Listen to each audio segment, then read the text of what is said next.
In the autumn of 1923, in a stone farmhouse outside Strasburg, Pennsylvania, a woman named Anna Esch carried a wooden bucket up from the spring house.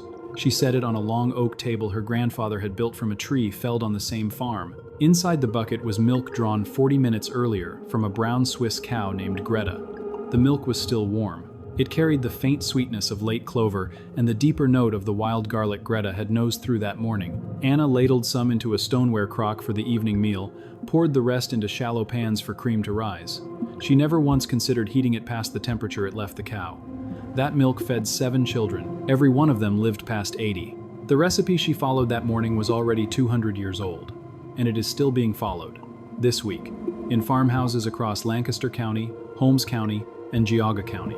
It is one of the central reasons researchers at Johns Hopkins have spent more than 3 decades documenting why Amish children develop asthma at roughly 1/4 the rate of their non-Amish neighbors.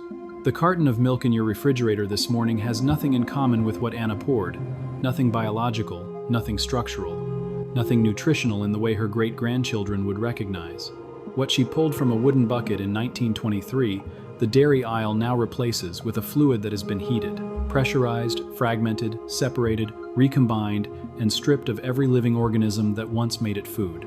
Today, using current laboratory data and a 2026 review of regulatory filings, I am going to show you why Amish families have never accepted pasteurized milk, the 7 brands quietly profiting from what replaced it, and a 5-minute test you can run on your kitchen counter tonight that will change what you pour for the rest of your life. The Amish dairy tradition arrived in this country in 1737. Swiss Anabaptist families stepped off the ship, charming Nancy onto William Penn's tolerant soil. They brought with them a covenant about food that the Ordnung still enforces today. Milk was meant to leave the cow and reach the table within hours, untreated, uncentrifuged, fed back to children whose grandmothers had drunk the same way. An elder named Rebecca Stoltzfus of Leacock Township still keeps her milk in glass jars set in cold spring water. By the second day, a thick yellow cream lifts to the top. By the third, the lower portion begins to thicken and tang. Nothing is added. Nothing is removed. The lactobacilli that ride in on the cow's own skin do the work. Researchers from Johns Hopkins, working alongside European immunologists studying the Gabriella cohort, have documented again and again that children raised on this milk show measurably stronger immune regulation, lower allergic sensitization, and a microbiome that resembles human populations from a century ago. The pattern is not folklore. It is published. Mainstream America lost this in 1947. That was the year Michigan became the first state to mandate pasteurization for all milk sold across state lines. Within 20 years, every state had followed. The campaign behind it was led by Charles North and the National Dairy Council. They told American mothers that raw milk was the cause of childhood tuberculosis, brucellosis, and undulant fever. Some of that was true in dirty city dairies of 1,900. None of it was true on a clean Amish farm in 1947, but the law did not distinguish. By 1955, more than 90% of American milk was heated to 161 degrees, held there, then cooled. Homogenized through pressurized nozzles that shattered the fat globules into particles small enough to bypass digestion entirely. My own grandmother, somewhere in central Ohio, poured out her last jar of fresh milk in 1952 because Ladies' Home Journal told her it was unsanitary. She spent the last 14 years of her life on 6 medications. The Amish never subscribed to that magazine. They kept the buckets. And 3 generations later, their children's lungs proved they were right. Now to the 7 brands selling you what replaced Anna Esch's bucket. We count down from 7 to 1. Number 7, Horizon Organic. The carton shows a cartoon cow on green pasture. The reversal is simple. Horizon milk is ultra-pasteurized at 280 degrees Fahrenheit, a temperature that denatures whey proteins, destroys lactoferrin, and obliterates the heat-sensitive enzymes, phosphatase and lipase, that the human gut evolved to recognize. The Cornucopia Institute's Dairy Scorecard rates Horizon among the lowest of all organic brands for actual pasture access. On Anna's farm, no milk ever exceeded 98 degrees. Bottom line, organic on the label does not undo what the heat did to the protein. Number 6, Fairlife, owned by Coca-Cola, marketed as ultra-filtered high-protein milk, the reversal. Fairlife runs raw milk through cross-flow ceramic membranes that mechanically separate every component. then recombines them in proportions designed by food scientists, not cows. In 2019, undercover footage from Fair Oaks Farms, Fairlife's flagship supplier, showed workers beating newborn calves. The Amish farmer never separates a calf from its mother in the first week. Bottom line, this is not milk reassembled, it is milk reverse engineered. Number 5. Lactase. The lactose-free promise. The reversal.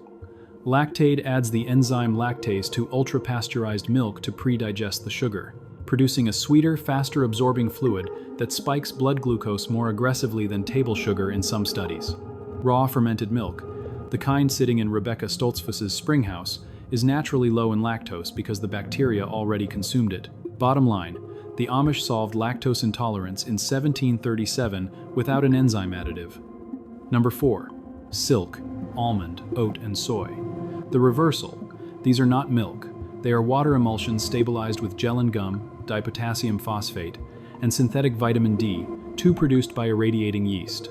Oat versions in particular spike blood glucose faster than Coca-Cola, according to glucose monitoring studies published in 2022. Bottom line, plant beverages are industrial formulations wearing a dairy costume. Number 3. Borden, the Elsie cow. A nostalgia brand purchased and resold 3 times since 2001. The reversal. Borden milk comes from confined animal feeding operations where cows receive recombinant bovine growth hormone in states that still permit it. Where mastitis rates push somatic cell, counts to the legal ceiling of 750,000 per milliliter.